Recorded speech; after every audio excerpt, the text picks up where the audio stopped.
Muchas gracias por estar aquí. Yo también agradezco a Daniel Filmus y a la organización por invitarme y por estar en esta mesa realmente de lujo.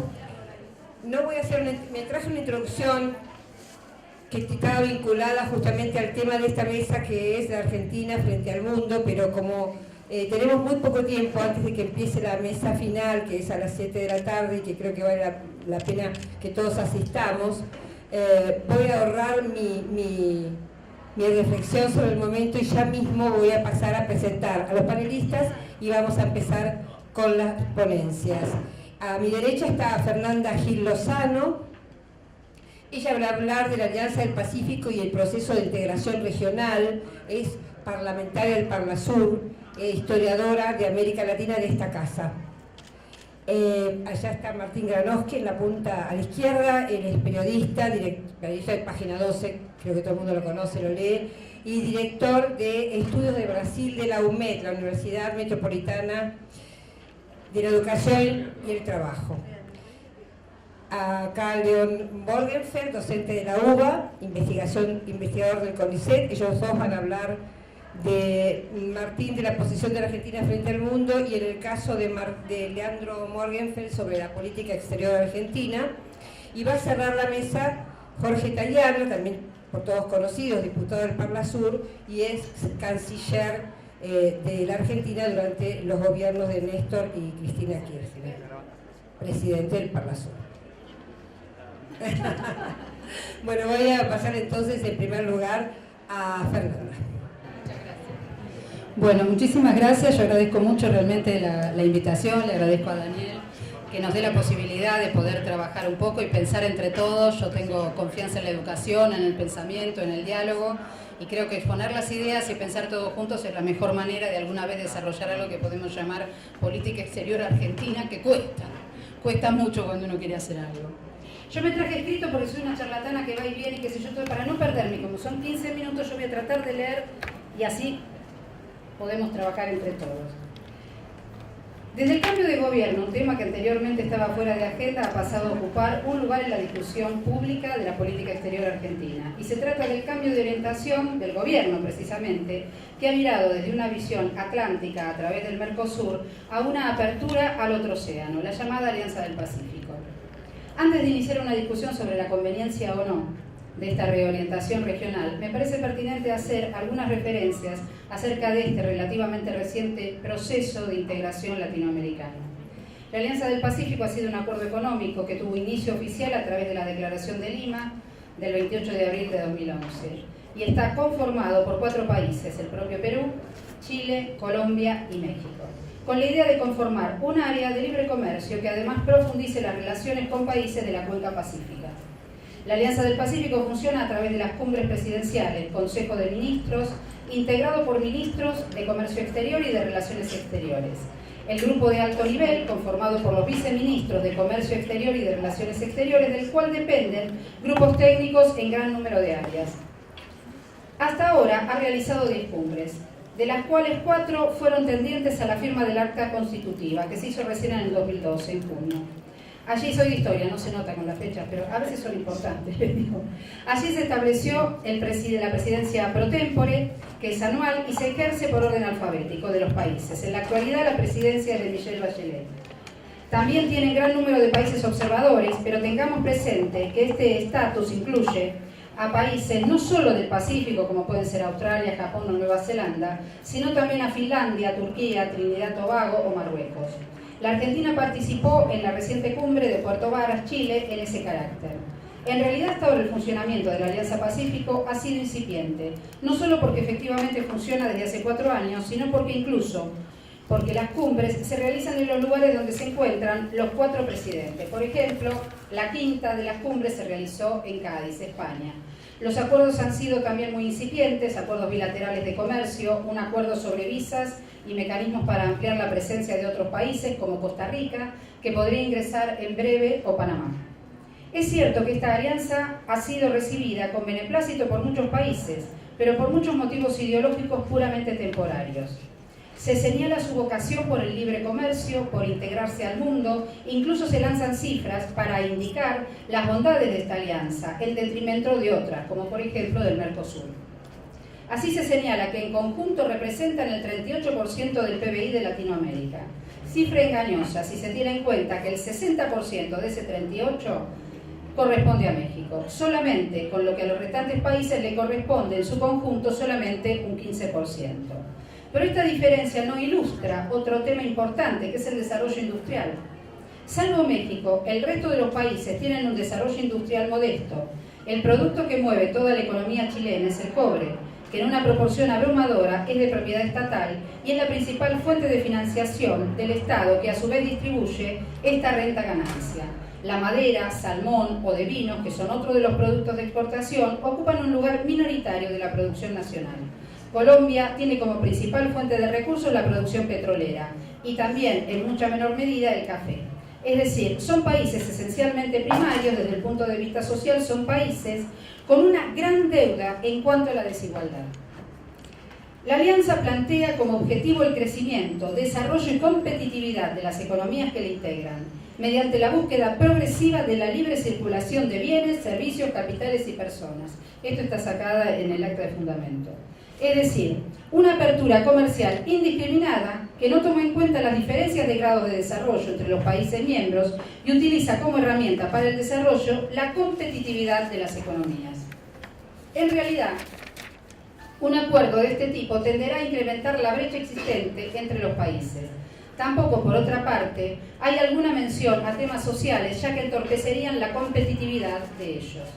En realidad, el discurso económico predominante y el hecho de que dos miembros, Chile y México, hayan participado en el Foro de Cooperación Asia-Pacífico que tuvo inicio en el 2002 y al cual Estados Unidos se unió en el 2008, indican claramente que el futuro de este pacto va a estar sobredeterminado por el reciente Acuerdo Transpacífico de Cooperación Económica, que en inglés se denomina el TPP.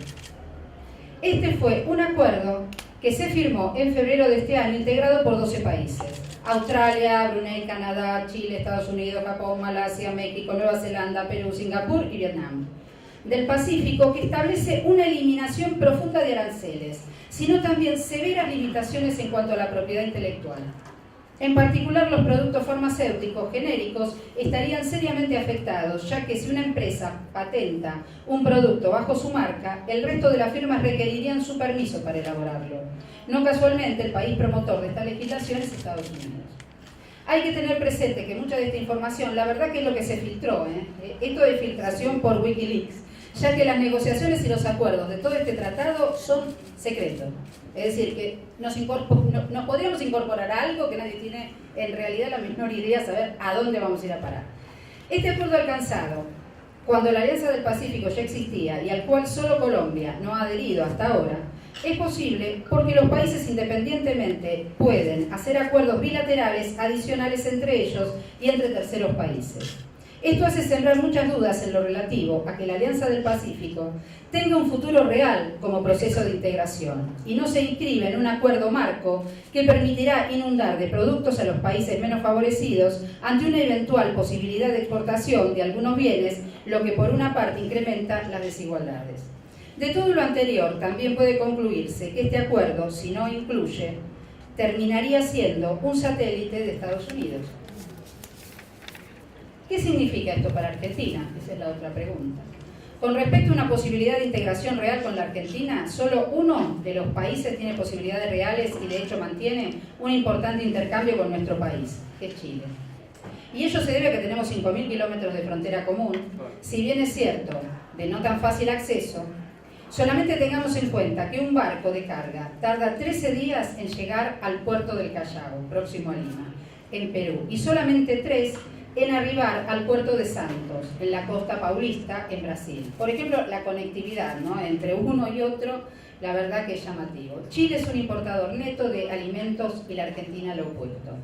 Ahora bien, si se toma esto en un sentido más estratégico, habría que volver a las relaciones entre nuestro país y Estados Unidos. Y al respecto podemos decir que las relaciones comerciales argentino-norteamericanas siempre han sido difíciles y esto se debe a que son economías competitivas. En el medio oeste de Estados Unidos produce productos agrarios de clima templado como nuestro país, y la producción industrial argentina se opone al ingreso de productos manufacturados por Estados Unidos. Esto se ha visto reflejado desde la primera conferencia panamericana que tuvo lugar en Washington desde fines de 1899 hasta 1890. La representación argentina, que incluía a dos futuros presidentes del periodo oligárquico como Quintana y Roque Sáenz Peña, fue la gran antagonista del país del norte, y nadie puede pensar que tenían siquiera algún mínimo sentimiento antiimperialista. Defendían los intereses de la burguesía agraria argentina. Cíclicamente surge un grupo de profetas ideologistas que plantean que la Argentina debe acercarse a Estados Unidos, y estas tentativas fracasan cuando se pasa de las declaraciones ideológicas a los hechos concretos. Argentina tiene gran dificultad para exportar limones a ese país, y este producto es uno de los pocos productos que pueden ingresar. Otro caso ocurrió con la miel en la época de Menem, cuando Estados Unidos cerró el ingreso de miel a Argentina bajo la acusación de dumping, lo que era ridículo. Esto ha llevado a la Argentina a un derrotero errático en su política exterior. Cada tanto nos alejamos de los países de los cuales tenemos la mayor parte de nuestro comercio, y hemos iniciado hace 25 años un proceso de integración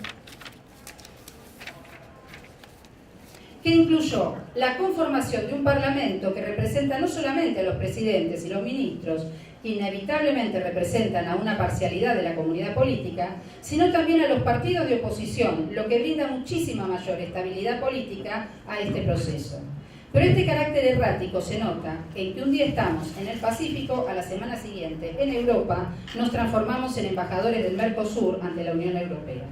Más allá de los hojarascas, lo que aparece es un gran aislamiento, paradójicamente, de nuestro país, aunque estamos rodeados, ¿no es cierto?, por todos lados, conversando con distintos embajadores, pero sin ningún tipo de nexo o de continuidad o de cosas que nos digan, bueno, ¿hacia dónde vamos?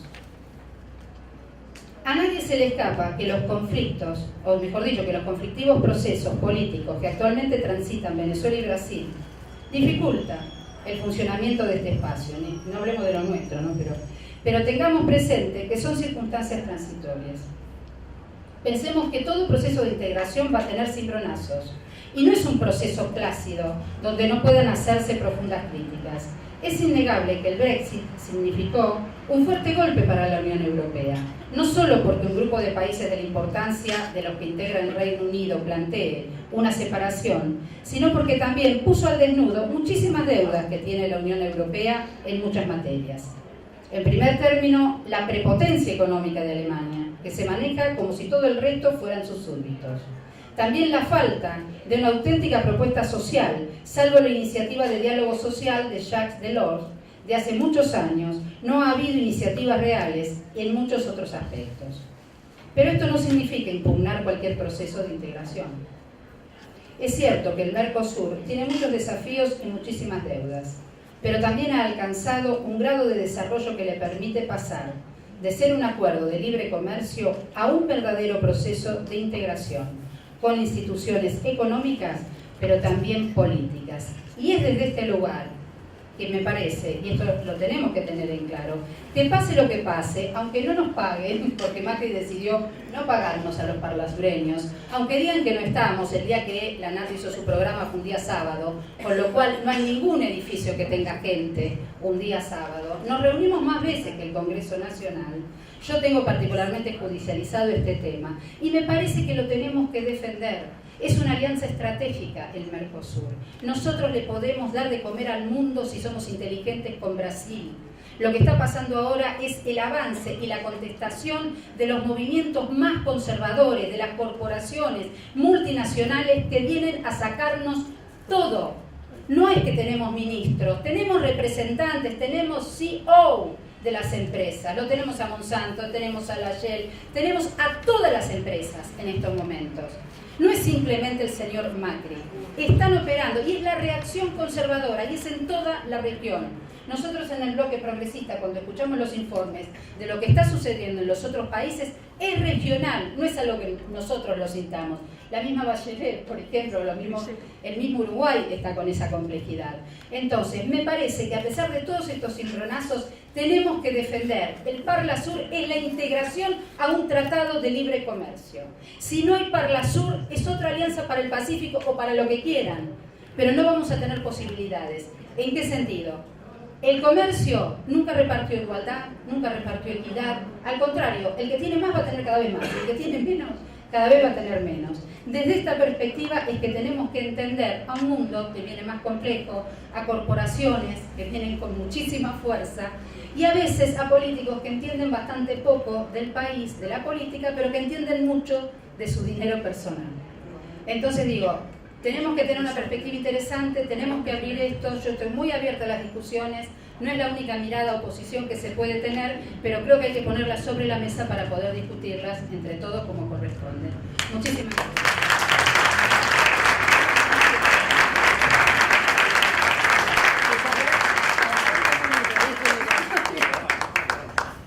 Bueno, muy bien, Martín. ¿Cuánto habló, Fernanda? Quedan 2 minutos. 14, o sea que yo le interrumpo ese minuto. Le robo 2 minutos, yo tengo 16 para mí.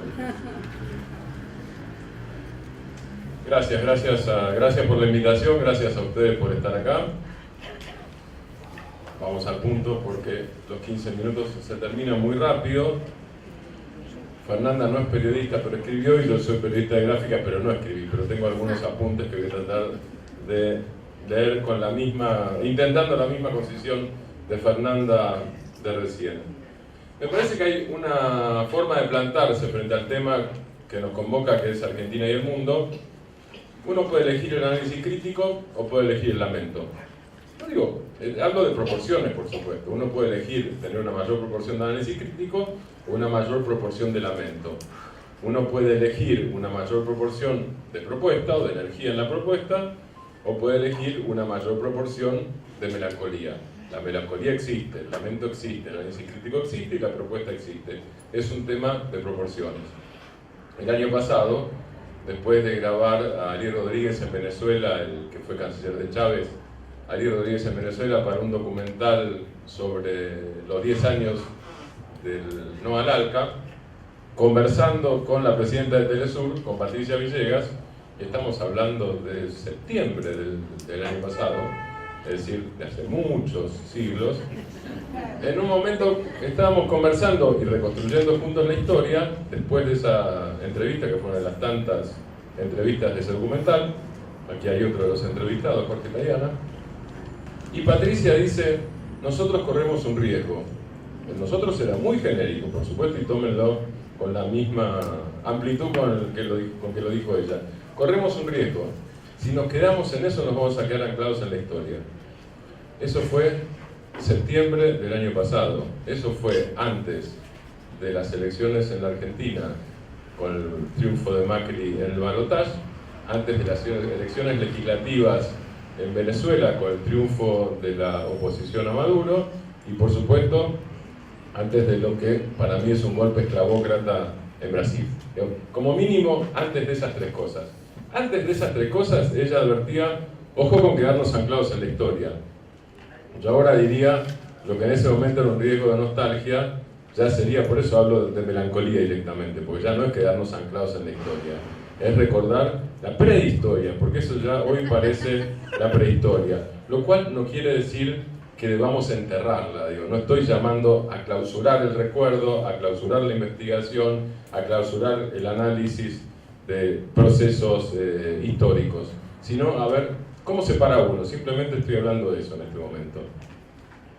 Me parece que no es, digo, hay una discusión sobre los ciclos y los cambios de época. Yo no sé si es un ciclo que se terminó. Me parece más bien, y lo copio y lo robo un poco a Andrés Singer, el que fue durante 4 años vocero de Lula, en el primer gobierno de Lula. Andrés escribió que, en el caso de Brasil, él decía que con Lula había comenzado algo muy parecido al ciclo rooseveltiano. Y decía, el ciclo rooseveltiano siguió, por supuesto, sin Roosevelt, inclusive sin los demócratas, y no exactamente con las mismas políticas, pero respetando una parte de esas políticas, Comenzó en el 32-33 y siguió hasta el 68 más o menos. Los ciclos no quiere decir que tenga que gobernar el mismo partido, sino que sea que el cambio haya sido suficientemente profundo y suficientemente importante como para que sea más difícil de revertir. Y estaba hablando del ciclo rooseveltiano, no estaba hablando de un ciclo revolucionario. Y él decía, si en Brasil triunfa, esto que les estoy comentando es un escrito de fines del año pasado, si en Brasil triunfa la destitución de Dilma y la criminalización de Lula, es decir, Lula preso, ese ciclo corre riesgo de quedar trunco. Y entonces lo que se logró no es que no sirve, pero obviamente no tendrá la misma solidez, no tendrá la misma validez futura, sí tendrá por supuesto la misma validez histórica. Brasil y Argentina alcanzaron a reciclar sus propios modelos, pudieron superar la tormenta perfecta de restricción externa, de industrialización insuficiente, si es por falta de tiempo, si es por falta de decisión, si es por falta de visión, si es por un tema de correlación de fuerzas, son análisis que por supuesto hay que hacer, de inflación creciente, de freno económico, en el último tiempo de freezer relativo, de la intensidad de la integración política, por el ensimismamiento de los países en sus propias crisis y en sus propios desafíos. En Brasil, les decía, en Brasil estuvo el golpe, en Argentina un cambio de gobierno por menos de 3 puntos. Menos de 3 puntos supone quizás que no hubo un cuestionamiento ni a los ideales de inclusión en sí mismo, ni al crecimiento como meta, ni a los fines de justicia social o de políticas sociales. Lo que no sabemos hoy, porque esa pequeña diferencia se convirtió en la posibilidad de un gobierno que está dando un giro virulento, por lo menos que desea dar un giro virulento, obviamente no puedo pronosticar, o por lo menos yo no estoy en condiciones de hacerlo, si desde el gobierno Macri, por ponerle apellido, pero podemos extenderlo, será posible o les será posible construir una nueva hegemonía. Es algo que no sabemos, o por lo menos yo no sé. El gobierno de Macri despliega una política exterior, y cuando hablo de política exterior, en general no me refiero solo a lo que haga la Cancillería, me parece que nunca alcanza con analizar la política exterior de las cancillerías, ni siquiera, o menos todavía en el caso de los Estados Unidos, pero tampoco de la Argentina. El gobierno de Macri despliega una política exterior basada en algunos hechos y en algunas propuestas, en algunos hechos y en algunas ideas. Un hecho de política exterior es la inserción acrítica y generosa, vamos a decirlo finamente, con el sistema financiero internacional. La concentración financiera internalizada en la Argentina no es algo inevitable, es sabrosa para el gobierno, no es un sapo de cocina gourmet. Fernanda hablaba de los CEOs. Alfredo Zayat escribió en página 12 que había 26 directivos de las altas finanzas, no solo de las empresas transnacionales, 26 directivos de las altas finanzas como cuadros del gobierno. Eso marca una estrategia de inversión, una estrategia de inserción, perdón, tal como la marcó en su momento como forma de política exterior el Plan Brady, que era la combinación de canje de bonos de deuda por títulos, por activos de empresas estatales, con operadores nacionales que incluían, entre otros, a SOCMA en su momento, pero no solamente a SOCMA. Eso fue parte del eje de lo que uno debería considerar hoy la diplomacia de Menem, no solamente la frase de Guido Di Tella sobre relaciones carnales. En todo caso, era la expresión retórica de esas relaciones carnales que, entre otras cosas, no solamente, pero que entre otras cosas se expresaban en el Plan Brady. Hay por parte de este gobierno también una aceptación sin ningún límite de las formas transnacionales de la creación de cadenas de valor. No es que esto sea fácil, el Mercosur avanzó extraordinariamente. El Mercosur es una conquista de los últimos 25 años, y el Mercosur, la integración con Brasil de la etapa de Alfonsín y el Mercosur del 2003 para aquí, porque yo señalo analíticamente el interregno en los gobiernos de Menem, de Fernando Henrique, de Collor, supusieron un nivel de integración política para nada desdeñable, y también un volumen de comercio que en el caso de la Argentina y Brasil alcanza 40.000 millones de dólares en 2011, con una característica: la Argentina exporta a Brasil la mitad, mejor dicho, la mitad de las exportaciones argentinas a Brasil son bienes industriales, cosa que no ocurre con el comercio que la Argentina tiene con otros países o regiones del mundo. Quiere decir que no nos da lo mismo. ¿Sería posible sin Mercosur? Puede ser. El tema es que Mercosur es un hecho y, como decía el otro día el gran Celso Amorim, el ex canciller brasileño, en un reportaje de Página 12, flexibilizar en este sentido, flexibilizar el Mercosur sería destruirlo. Y destruir el Mercosur para la Argentina sería, a mi juicio, destruir una de las condiciones no internacionales, una de las condiciones de existencia nacionales. Para mí es una condición nacional de existencia, la pertenencia al Mercosur y la relación privilegiada con Brasil. Hay también en este gobierno una política energética en sintonía con Shell, vamos a decirlo brevemente y de manera gráfica, y hay al mismo tiempo un discurso, una ideología, una forma de pararse. El discurso es: volvimos al mundo, nos reinsertamos en el mundo.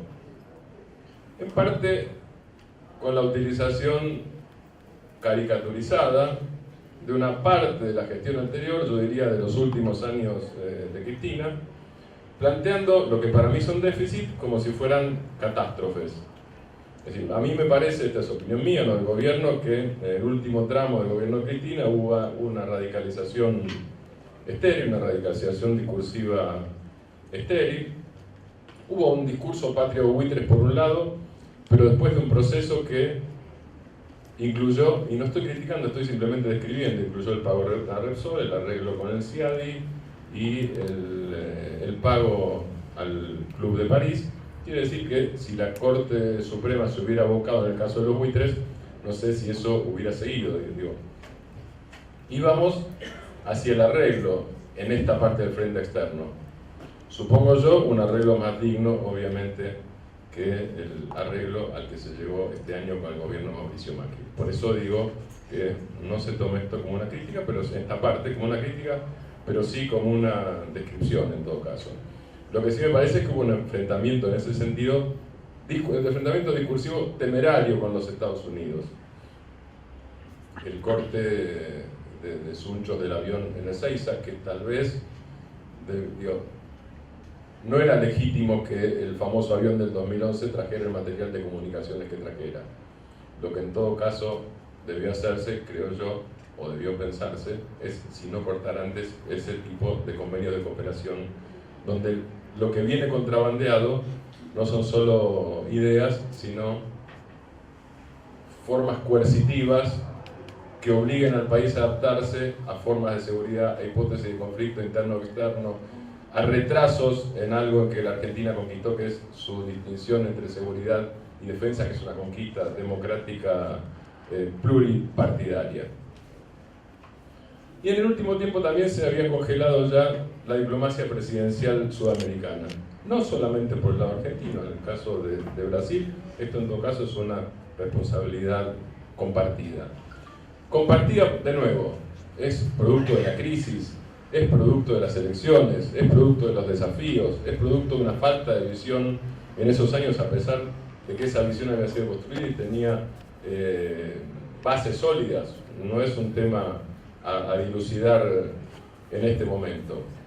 Porque la otra parte de la caricatura de volvimos al mundo de este momento es, ahora sí hay relaciones con Merkel, relación con Hollande, relación con la Comisión Europea. Esas relaciones existieron siempre, jamás las cortó la Argentina en los diferentes tramos, pero no las cortó la Argentina en el exterior, no las cortó la Argentina dentro del país. No hubo corte de las relaciones con empresas como las de servicios de los Estados Unidos, Google, etcétera, ni tampoco con la Volkswagen. Punteo nada más porque quedan 3 minutos.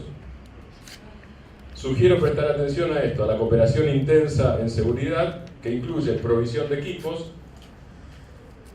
en una cooperación en la que la Argentina no decide cuáles son sus equipos, y en estas cosas, en defensa y seguridad, como ocurre en otros ámbitos, cuando el que determina qué productos se debe comprar el país comprador, la Argentina, y qué productos vende el vendedor, así sea barato, lo que está haciendo es determinar la política.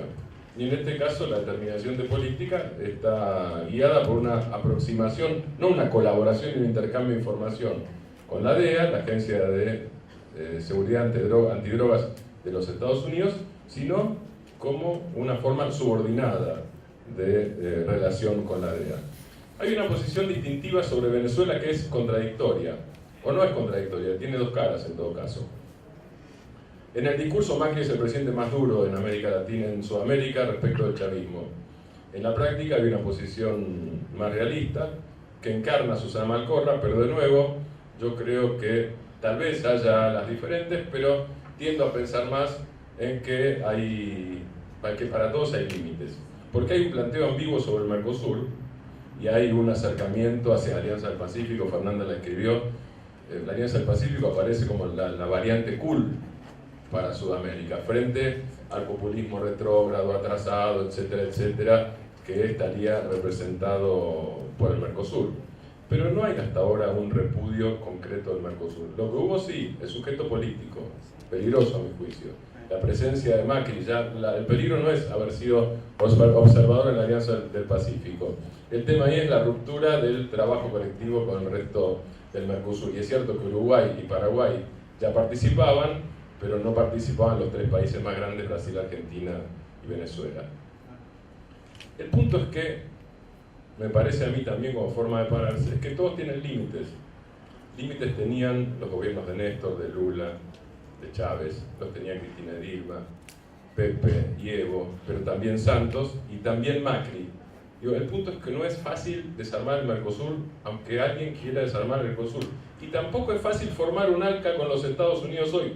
Más allá de que Celso Amorín haya dicho, y yo coincido, que un ALCA sería un desastre. Un ALCA hoy seguiría siendo un desastre. Pero al mismo tiempo, si alguien quisiera, existe posibilidad, para que haya ALCA tiene que haber Brasil adentro de ALCA, si no, no existe ALCA. No hay ALCA en pedacitos sin Brasil, no es ALCA, es otra cosa. Es posible que los grandes empresarios brasileños finalmente, después de haber concertado para el derrocamiento, que esperemos sea momentáneo, de Dilma, después de haber concertado, también sigan su concertación para cambiar el régimen de compras gubernamentales, el régimen de patentes, el régimen de propiedad intelectual. Es difícil. Me parece, último punto, para el último minuto, una cosa es pensar dentro de la lógica de gobierno y otra cosa es pensar fuera de la lógica de gobierno. Por lo menos yo, y supongo que la mayoría de los que estamos aquí, pensamos fuera de la lógica de gobierno. Y hay que reubicarse, o de la cercanía con los gobiernos, si ustedes quieren. Pero hay antecedentes. Los movimientos globalifóbicos, que incluyeron los movimientos latinoamericanos anti-ALCA y la participación de los movimientos latinoamericanos. En esa época la novedad fue mirar en relación los foros de Porto Alegre, la acumulación de ideas en sindicatos, movimientos sociales y partidos, el análisis de las experiencias de gobierno, de qué se hizo y no se hizo en materia de integración, de la agenda pendiente. Me parece que si no discutimos esto, no hay construcción posible. Uno puede dedicar el tiempo a lamentarse, y no lo niego porque es humano, pero me parece que no es lo único. Existen Mercosur, UNASUR y CELAC. ¿Para qué existen? ¿Para qué queremos que existan? Y el queremos de nuevo es una primera persona plural amplia. El neoliberalismo ofrece una reacción hasta ahora, pero no ofrece un kit. No tiene el kit del consenso de Washington del 89, lo cual no quiere decir que no sea peligroso. No existe ese kit. Y yo no lo menciono para minimizarlo. Me parece también no ser obvios en analizar la relación con los Estados Unidos. Saber si hay conspiración o no hay conspiración es útil, pero me parece también útil pensar la situación tomando como hipótesis, dejando la tesis de la conspiración al costado, no para negarla, sino para agregarla después, en todo caso. Y entonces, hacer un análisis histórico con qué pasó en el cambio de correlación de fuerzas, que en algunas cosas se logró y en otras no se logró, en qué cosas el ciclo quedó inconcluso de este lado, en qué cosas los adversarios tuvieron éxito para poder entrarles a esas debilidades cuando antes no habían podido tenerlo. Y no se trata solamente de medios de comunicación de manera aislada, sino en todo caso de articulaciones que incluyen a los grandes medios de comunicación. A mí me parece, y termino con esto, que el punto, creo, para analizar Argentina en el mundo y muy sucintamente, es no quedarse con la lectura al revés.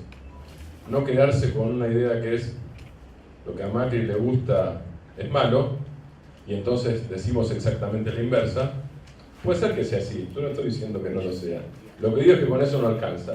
Si no vamos a los datos, si no vamos a la historia, y si no vamos a las propuestas, son solo consignas, que son espectaculares para actos, pero no alcanzan para construir. Gracias.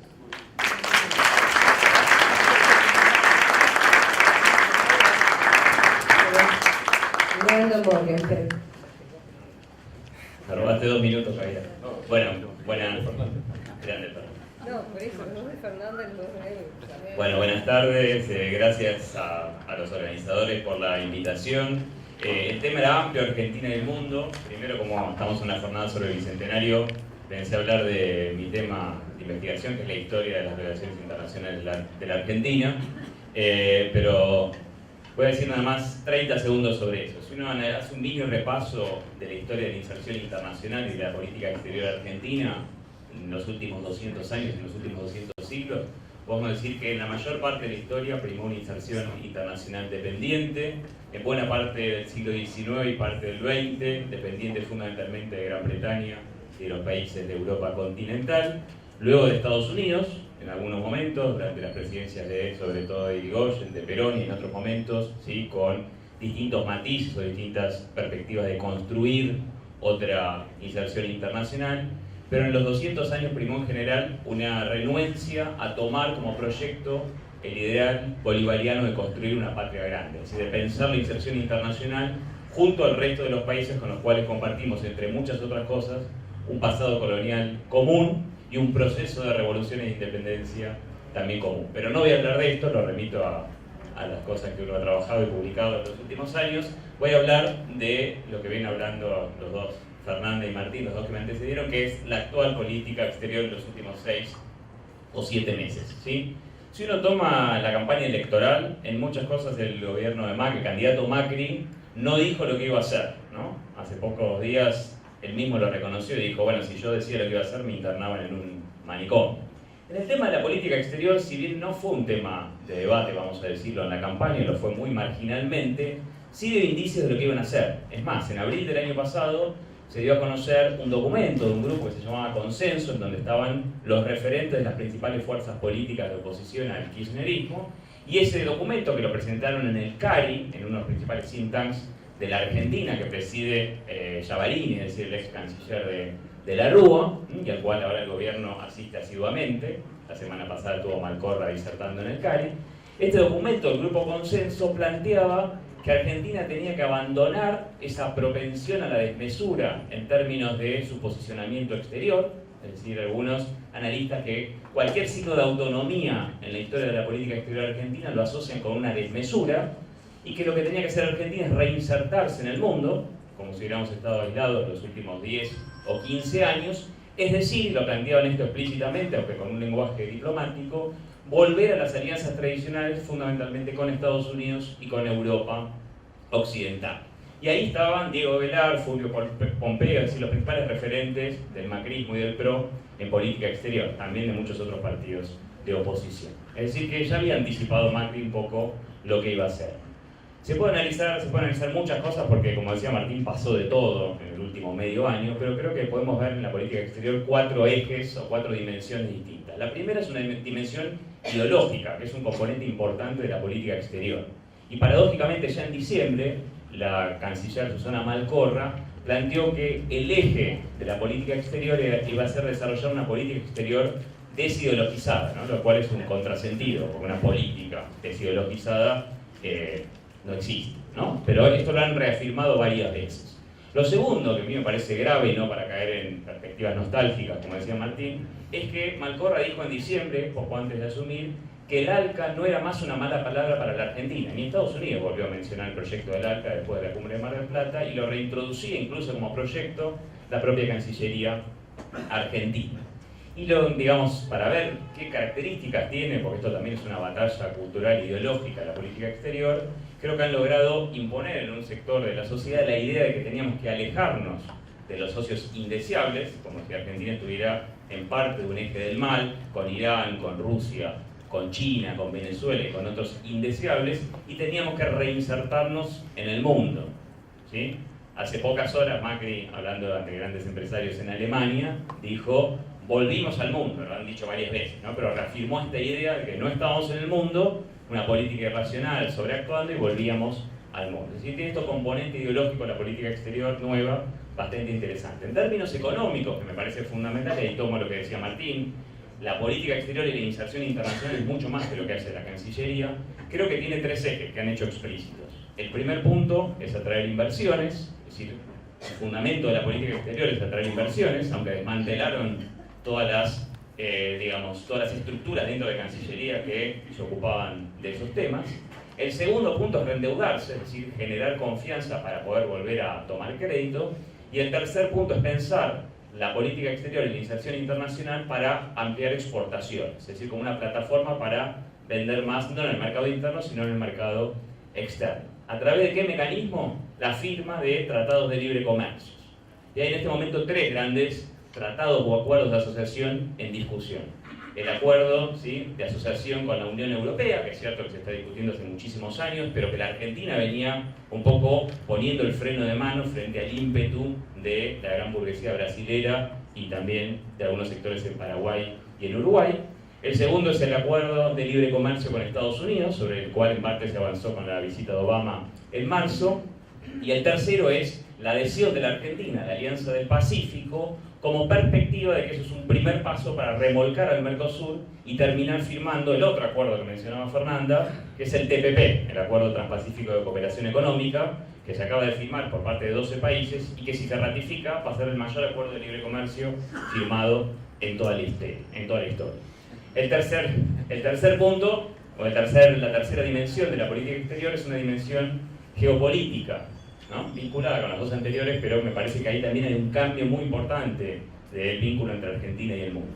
Lo primero es que hay una impronta clara de la política exterior actual que tiene que ver con fortalecer el statu quo internacional, es decir, no cuestionar esta unipolaridad desafiada de distintas maneras en los últimos años, sino tratar de fortalecer esa tríada que se constituyó en la posguerra fría, conducida por Estados Unidos y como socios subordinados Europa y Japón, y fortalecer ese statu quo internacional. Y esto tiene varias manifestaciones. Una de ellas es sostener la ONU, ¿sí?, con todos los principios antidemocráticos con los cuales existe en la actualidad, y muchos de los cuales se heredaron de la etapa de la Guerra Fría, es decir, mantener a los países que tienen derecho a veto, asiento permanente, que en realidad deciden qué es lo que se hace en la ONU. La propia candidatura de Malcorra, que era una funcionaria clave de Ban Ki-moon, a ser secretaria general de la ONU, va en ese sentido, como lo dicen incluso revistas del establishment de las relaciones internacionales por estas semanas. La segunda, vinculada con la anterior, es alejarse de cualquier perspectiva multipolar. Por eso desaparecieron los BRICS del discurso y de la política exterior argentina. La tercera, vinculada con lo que ya decíamos antes, recuperar los tradicionales alineamientos con Estados Unidos y con Europa. Y en cuanto a la integración regional, alejarse de cualquier perspectiva latinoamericana. Casi en los discursos hasta Macri la palabra latinoamericano no le sale. Y en términos de los organismos, es volver a posicionar a la OEA, que perdió legitimidad, que no actuó, no fue el principal organismo que actuó en los últimos grandes conflictos, en los últimos 10 o 15 años en la región. Pasó desapercibido por todo el huracán que fue, pero cuando vino Obama el 23 de marzo, en la declaración conjunta que hizo con Macri, una de las cosas que hizo es resaltar y destacar a la OEA. Y limar, es decir, debilitar lo más posible, directamente ningunear otros organismos como la UNASUR, como la CELAC o como el propio Mercosur.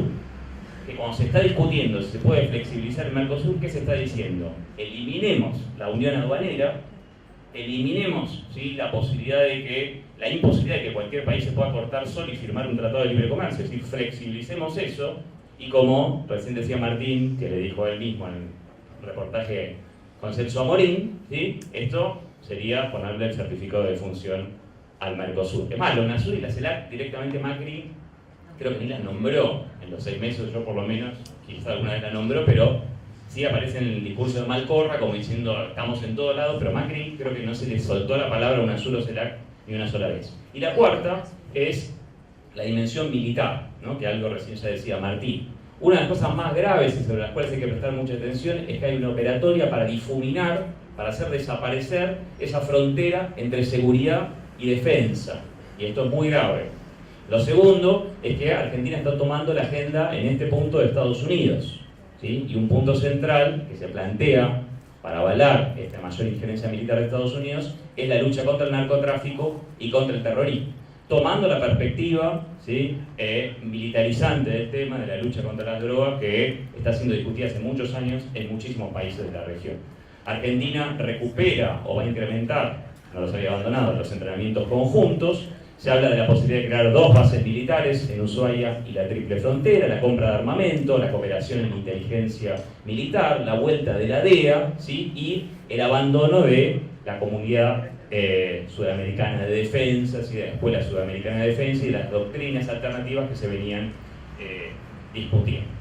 Bueno, los primeros 6 meses de Macri mostraron múltiples manifestaciones de este giro. Algunos hitos: atacó a Maduro en la cumbre del Mercosur de diciembre, fue al Foro Económico de Davos, pero después la costilla fisurada le impidió ir a la cumbre de la CELAC, donde se reúnen todos los presidentes de la región, de los 33 países de América Latina, le pagó a los buitres todo lo que pedían, fue ungido por Obama como un líder, el líder que necesitaba la región en esta etapa, el pago a las transnacionales que litigaban en el CIADI contra la Argentina, la legitimación del golpe en Brasil. No solo recibió a José Serra el día que se conocían las grabaciones de esta conspiración para juntar los votos y aprobar la destitución de Dilma, sino que la propia Malcorra, cuando lo vota el Senado, dice, bueno, esto va, tiene un tuit muy polémico que dice, esto va a permitir profundizar la democracia en Brasil, ¿no? Casi una mojada de oreja. Y esta legitimación, no aplicarle la cláusula democrática del Mercosur, etcétera, a Brasil, tiene que ver con empujar, me parece, esa perspectiva destituyente. La ofensiva de Macri pidiendo la aplicación de la Carta Democrática en Venezuela, el llamado de Macri a votar a Rajoy hace 2 semanas en las elecciones del 26J, etcétera, etcétera. ¿Sí? Una manifestación de esto muy descarnada es el pedido de disculpas que hizo el ministro de Hacienda Prat Gay en España, ¿sí? Por el trato recibido en los últimos años, en referencia a las expropiaciones con indemnización, vamos a decirlo, además de Repsol, de aerolíneas, etc. Bueno, esta semana la gira mundial que está haciendo Macri me parece que también junta toda esta nueva política exterior. Si en una semana, en la semana del Bicentenario, Macri no estuvo acá, 8 días fuera de la Argentina, estuvo en Chile para firmar la ratificación de la Alianza del Pacífico y tirar un poco más de tierra al Mercosur, diciendo que así no sirve.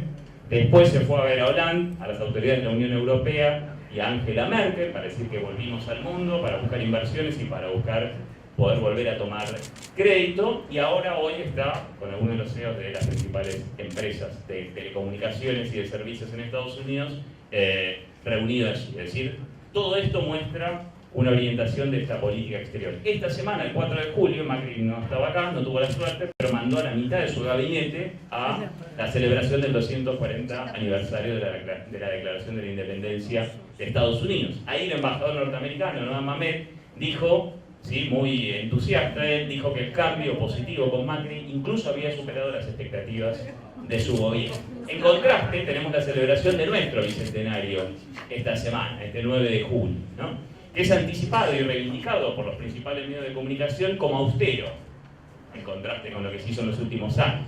En Buenos Aires la principal actividad no va a ser el sábado, va a ser el domingo, va a ser un desfile militar, ¿sí? En el campo de polo.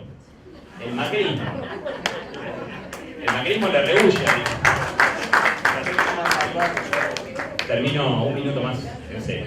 El macrismo creo que le rehúye a la historia, ¿no? Con este discurso de mirar hacia adelante. Se siente incómodo con cualquier debate sobre la patria, la independencia, la soberanía o la propia integración latinoamericana. Incluso pretende, a mi juicio, escamotear este origen revolucionario que tuvo la mayor parte de los países de nuestra América y que nos condiciona como países. Es más, ayer Macri, para ir a las últimas declaraciones, dijo que un acuerdo, se refería al acuerdo comercial que se está negociando, que viene con muchos obstáculos, con la Unión Europea, era natural, ¿sí? Porque, dijo, todos los argentinos, después agregó un principalmente, pero dijo, todos los argentinos descendemos de los europeos, es decir, quitando, digamos, ¿sí? Negando directamente la existencia de los pueblos originarios, ¿sí? Y volviendo con esa remanida idea de que bajamos de las carabelas. Y además para terminar de coronar esto, yendo a lo simbólico, lo invita al rey emérito Juan Carlos I de España a las celebraciones del Bicentenario, ¿recuerdan? El rey cazador. ¿Cómo? No invita a los expresidentes. Y no invita a los expresidentes, sino invitan, o no quisieron venir, muchos mandatarios de la región.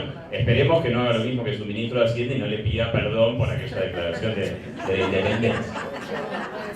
30 segundos. Creo que la política exterior es una política exterior funcional entonces a los intereses de los grandes capitales internacionales y de sus socios locales, que este es un tema a discutir, que refuerza la dependencia en tanto fragmenta la potencial unidad de América Latina, que prevé una inserción económica internacional de matriz agrominera exportadora, y uno de los ejes de esto es la apertura comercial. Ayer se lo preguntaron varios periodistas de La Nación y de Clarín, ¿no? Diciendo, bueno, el problema que tenemos, que fue lo mismo que el ALCA, es que tanto Francia, pero también Alemania, no quieren bajar los subsidios a los bienes agrícolas. Entonces Macri dice, bueno, pongamos esto en discusión, nosotros los importamos más bienes industriales y de servicios, pero déjenos exportar más bienes agropecuarios, ¿sí? O bienes primarios en general. ¿Y cómo va a salir esto? Dijo, bueno, después se verá, dijo Macri. Yendo a las propuestas, ahora sí, 10 segundos, ¿sí? No lo voy a leer, no te asustes. 10 segundos. Creo que la agenda fundamental de la inserción internacional de la Argentina de los próximos meses y años va a ser la discusión, ya no de lo que fue los 10 años del ALCA, sino de los nuevos TLC. Y en la Argentina, así como hace 12 años, se constituyó una asamblea Argentina Mejor Sin TLCs. Esto fue en el mes de mayo. El día lunes, esto es una invitación que estoy haciendo, el día lunes a las 4 de la tarde, en el anexo 1, ¿sí?, de la sala primera de la Cámara de Diputados, de 4 a 7 de la tarde se va a hacer la primera audiencia pública para discutir los TLC, porque como decía Fernando, uno de los principales problemas de todos los acuerdos de libre comercio es su secretismo. Entonces hay organizaciones sociales, sindicales, de derechos humanos y políticas que vienen reuniéndose hace varias semanas, que acaban de sacar hace pocas horas, ¿sí?, ha subido a los medios, la primera declaración conjunta, y que estamos convocando a esta reunión porque, como decía Martín, el ALCA no se derrotó, ¿sí?, por la posición que tuvieron algunos presidentes preclaros de la región que le dijeron en Mar del Plata a Bush no al ALCA. Eso también influyó.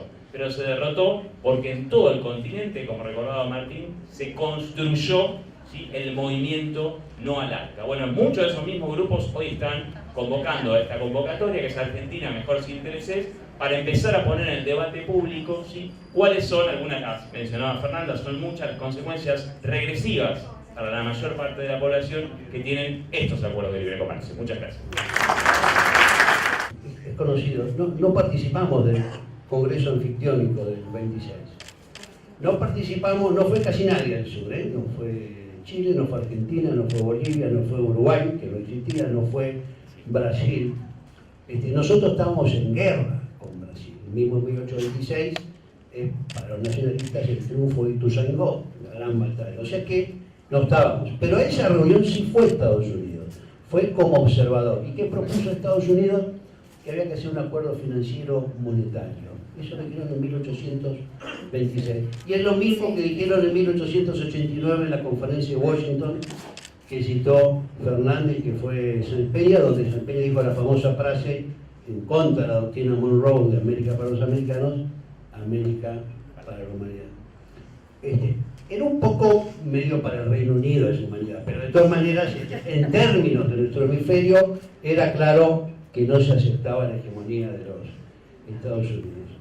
En el 10, en el centenario, nos encontró en plena economía primaria exportadora, bien arreglados con el Reino Unido, bien aislados de la región y preocupados en reprimir a los trabajadores que reclamaban por sus derechos en Argentina, ¿no? El 1 de mayo de 1909 y lo que vino después. Este segundo centenario nos encuentra en una realidad que es peculiar, que es, habiendo perdido el gobierno, un gobierno nacional y popular, que hizo una transformación que obviamente, más allá de cualquier análisis que se pueda hacer más o menos crítico, tiene un balance positivo para el pueblo argentino y que además fue acompañada de varios procesos similares en la región. Porque la verdad que cuando hablamos de Argentina en el mundo, lo primero que tenemos que descubrir es que esa idea que tenemos los argentinos, que a nosotros nos pasan cosas que no pasan a nadie más, la verdad que lamentablemente es falsa. Nos pasan de manera particular fenómenos sociales, económicos y políticos que en general se dan de una manera más o menos parecida en ciertas etapas. Todos sufrimos en la región de la hegemonía de Estados Unidos, todos sufrimos el terrorismo de Estado, todos sufrimos las transiciones a la democracia o los procesos de acuerdo de paz, todos sufrimos eso que se llamó el proceso de modernización económica y que fue el neoliberalismo, y muchos en la región tuvimos reacciones populares que llevaron a gobiernos de otro tipo, líderes nuevos, partidos nuevos, bueno, todo eso es conocido. Y ese fue la primera década del siglo XXI. Eso fue la región, que sorprendentemente se adelantó en su crítica al neoliberalismo al resto del mundo, porque eso que pasó en América Latina pasó en el resto del mundo, pasó en Europa Oriental, pasó en África, pasó en Asia, en todas partes se desarrolló el proyecto. Nosotros fuimos en la región, y fuertemente en la Argentina también, los que primero dijimos esto no anda, esto no funciona, hay que recuperar un rol para el Estado, hay que recuperar un rol para disminuir la desigualdad, hay que recuperar la demanda del trabajo y hay que avanzar en la integración. Y yo creo que es un elemento muy importante. Luego de la caída del muro, luego de esa hegemonía de Estados Unidos, el tema de la formación de bloques, la globalización y el fenómeno de las regiones y de los bloques regionales cobra una importancia extraordinaria. En realidad, una forma de mirar el ALCA es que fue la propuesta de Estados Unidos para todo el hemisferio. Vengan detrás mío y yo los llevo al mundo. Lo que hicimos nosotros es decir, no, nosotros no queremos una integración subordinada, queremos una integración entre iguales, queremos poner autonomía, queremos tener poder de decisión. Y esa fue la experiencia que se desarrolló por 10 o 15 años. Hoy tenemos 2 o 3 problemas serios. Uno, sigue, que ya había empezado, pero sigue, y que hay que mencionarlo, una revolución tecnológica fenomenal. Estamos viviendo... ¿Se escucha o muy cortado? Se escucha muy cortado. Estamos viviendo décadas de una transformación fenomenal desde el punto de vista tecnológico. Y eso está cambiando relaciones de poder, formas en que se acumula ese poder y por supuesto afecta a todas las relaciones globales. Esa revolución, que tiene su sede en buena medida en los países más desarrollados, tiene una contraparte que es... Hola.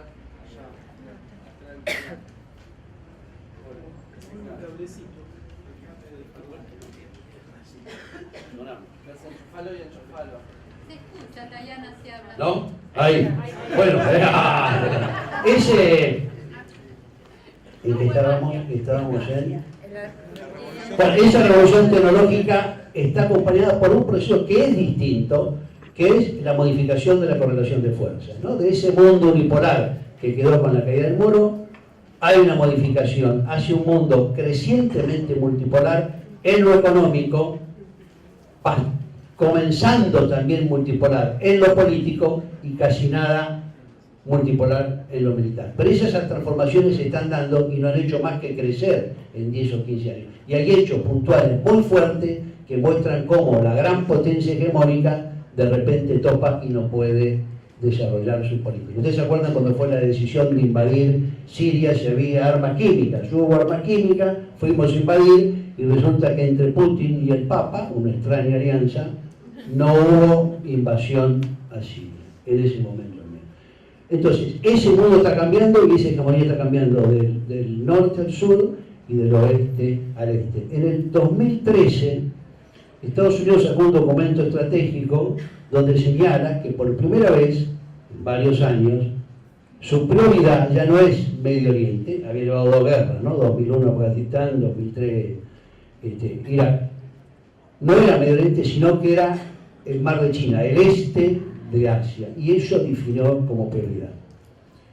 Y eso se daba mientras en nuestra región había avanzado todo un proceso de autonomía creciente y de fortalecimiento y de construcción de lo que se habló, el UNASUR, la CELAC, por supuesto el no al ALCA antes. Pero al mismo tiempo, a partir del 8, tenemos un proceso complicado, que es la crisis de ese neoliberalismo, la crisis de ese proceso de financiarización del capital, que es lo que está dominando y que no logra salir y no logra generar tasas de crecimiento fuerte en los países que les importa, que son los países desarrollados. Hoy estamos sufriendo el coletazo de eso, se nos acabó el periodo de alto crecimiento en la región y junto con ese retroceso en lo económico vino la contraofensiva en lo político. Esa contraofensiva en lo político también tiene que ver, creo yo, con esa prioridad en el este de China, porque fueron al este de China y hubo alguno que se dio cuenta y dijo, mientras estamos en el este de China, lo que está muy bien,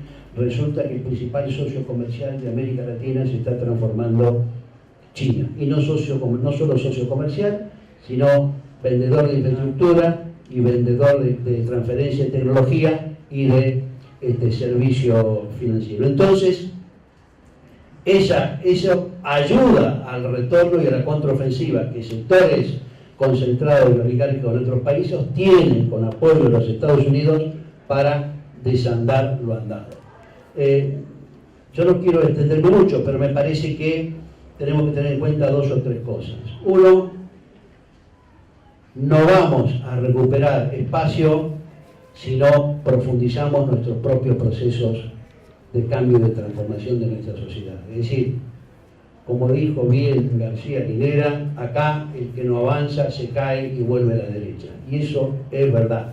No hay posibilidad de avanzar en una autonomía creciente y en limitar esa dependencia a los países centrales y a la economía desarrollada si no fortalecemos y profundizamos nuestras transformaciones, si no modificamos esa matriz productiva, que es muy difícil de cambiar, porque en todos nuestros procesos hemos disminuido la desigualdad, pero la hemos disminuido actuando sobre la distribución del ingreso, muy poco modificando las fuentes de esa desigualdad que están en la raíz del sistema productivo. Yo no digo que sea fácil hacerlo, pero esa es una tarea pendiente. Segundo, no vamos a poder modificar nuestra realidad y defendernos de esa globalización dominada por el capital financiero si no avanzamos en la integración. Y esto me parece que no es el sueño de los padres fundadores, ni es un deseo, ni es una esperanza. Es una necesidad imprescindible. La única forma de tener autonomía es, paradójicamente, a través de la integración. Lo que hace 50 o 60 años, salvo a Perón, a todo el mundo le pareció un disparate, hoy es una realidad. Solo la integración nos puede dar la fuerza para que nuestras sociedades tengan capacidad de decisión con autonomía. Tercero, el mundo va a seguir complicado. Esa crisis del capitalismo no está resuelta, va a seguir profundizándose. El Brexit tiene muchas lecturas, pero la más obvia es que, como siempre, o como hace muchos siglos, hay un cierto punto en que el Reino Unido se empieza a distanciar de Alemania. Y Alemania es la que impone su hegemonía en Europa, y el Reino Unido se distancia de ello. Este es un mundo en transición, que es un mundo con mucha violencia, con muchos conflictos, que sin duda van a aumentar. No van a disminuir los conflictos. Los conflictos van a aumentar sencillamente porque hay modificaciones en las correlaciones de fuerza. Y eso no es un mundo estable, ni es un mundo, ni hay Pax Romana, ni Pax Americana, ni nada. No va a haber paz, va a haber enorme conflictividad. Por eso todavía más urgente la integración. Por último, todo lo que se habla de los tratados de libre comercio. El dato central a tener es que los tratados de libre comercio cada vez tienen menos que ver con el comercio. No tiene ninguna importancia el comercio ni de bienes ni de servicios. Tienen que ver cada vez más con reglas, normas y estándares, con propiedad intelectual, con compras gubernamentales, con servicios y con legislación, con el abandono de los tribunales nacionales para dirimir los conflictos. Eso es lo que interesa, eso es lo que está en el TPP, y eso es algo que ni siquiera la propia sociedad norteamericana está muy clara si tiene que bancar o no. Hillary, que impulsó el TPP, dice ahora como candidata que como candidata ella no lo recomendaría firmar y que va a haber en todo caso como presidente en su momento. Eso es lo que está. Así que y el acuerdo con la Unión Europea, hoy lo leía a Miguel Brown, el secretario de Comercio, que es nada menos que hijo de un gran economista peronista, Oscar Brown, pero el padre murió muy joven. Y hablaba de que es factible adecuar los temas industriales y bajar los aranceles industriales, porque por ejemplo en autoparte, que son los grandes problemas, y lo que le dicen los de la Volkswagen y la Mercedes-Benz en esta reunión que va Macri, es que lo que tiene que hacer es bajar las cosas, porque ellos quieren vender las autopartes, y ese es el debate con las fábricas alemanas, que bueno, que está bien, pero que en unos años podemos bajar, en 10 años podemos acomodarnos perfectamente y terminar con las autopartes. Mentira, hace 15 años que venimos tratando de hacer leyes para que aumente la composición argentina de los autos que producimos, y salvo Toyota no hemos podido hacerlo, en parte por déficit, pero en parte obviamente por la negativa de estas multinacionales que tienen objetivos globales y tienen designado un rol subsidiario y dependiente para nosotros. Así que no veo horizonte de acuerdo con Europa. Europa no ofrece nada, Francia ya ha dicho claramente que no va a ceder nada, así que el único acuerdo posible es que cedamos todo y no ganemos nada, lo cual espero que no suceda. No veo horizonte más que ideológico en acercarse a la alianza del Pacífico, que son además países que todos tienen acuerdo de complementación económica con el Mercosur, y por supuesto el TPP. El TPP, lo mismo que el intento de acuerdo con Europa, Estados Unidos, son sucedáneos a lo que no pasó, y es que la OMC, que es el organismo multilateral que tenía que hacer las reglas en la ronda de Doha, logramos algunos, la India, Sudáfrica, Argentina, y estoy mencionando 3 países nada más, logramos que en el 2008 se evitara esa ronda, que se cerrara, que íbamos a reducir los aranceles industriales a la mitad. Eso no sucedió, y al abandono de esa estrategia multilateral, porque la ronda se cayó, se estancó, Estados Unidos comenzó a avanzar en estos acuerdos subregionales, que es lo mismo que hizo con los acuerdos de libre comercio. El ALCA lo derrotamos, pero Estados Unidos tiene acuerdo de libre comercio con todos los países de la región, menos con Venezuela, Cuba, Venezuela, Ecuador, el Mercosur y Bolivia. Con todos, incluso con países del ALBA. Tiene acuerdo con Nicaragua, tiene acuerdo con El Salvador, y eso no es otra. Los únicos que resistimos eso, o sea, ellos perdieron la batalla global y han tratado de ir haciendo los acuerdos regionales.